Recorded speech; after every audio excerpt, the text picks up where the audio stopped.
एक बार भगवान बुद्ध जेतवन विहार में रह रहे थे। भिक्षु चक्षुपाल भगवान से मिलने के लिए आए थे। उनके आगमन के साथ उनकी दिनचर्या, व्यवहार और गुणों की चर्चा भी हुई। भिक्षु चक्षुपाल अंधे थे।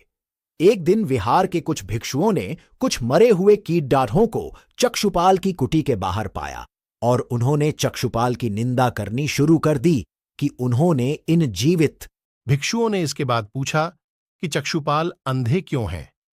उन्होंने इस जन्म में अथवा पिछले जन्म में क्या पाप किए?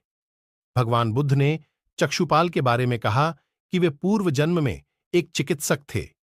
एक अंधी स्त्री ने उनसे वादा किया था कि यदि वे उसकी आंखें ठीक कर देंगे तो वह और उसका परिवार उनके दास बन जाएंगे।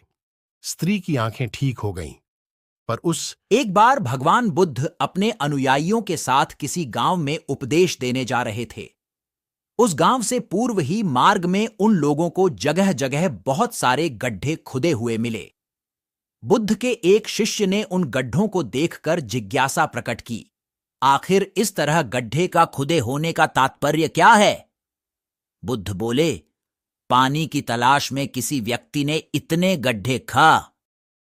एक बार भगवान बुद्ध भिक्षा के लिए एक किसान के यहां पहुंचे। तथागत को भिक्षा के लिए आया देखकर किसान उपेक्षा से बोला, श्रमण, मैं हल जोतता हूं और तब खाता हूं।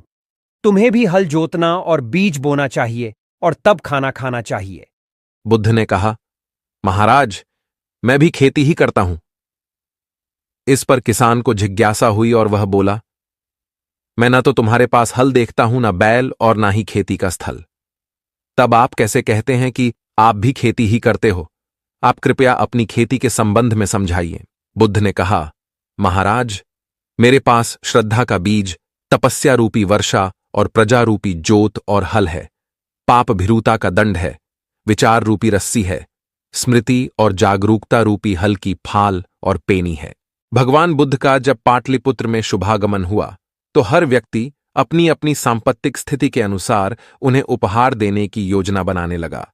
राजा बिंबिसार ने भी कीमती हीरे, मोती और रत्न उन्हें पेश किए। बुद्धदेव ने सबको एक हाथ से सहर्ष स्वीकार किया। इसके बाद मंत्रियों, सेठों, साहूकारों ने अपने अपने उपहार उन्हें अर्पित किए और बुद्धदेव ने उन सबको एक हाथ से स्वीकार कर लिया।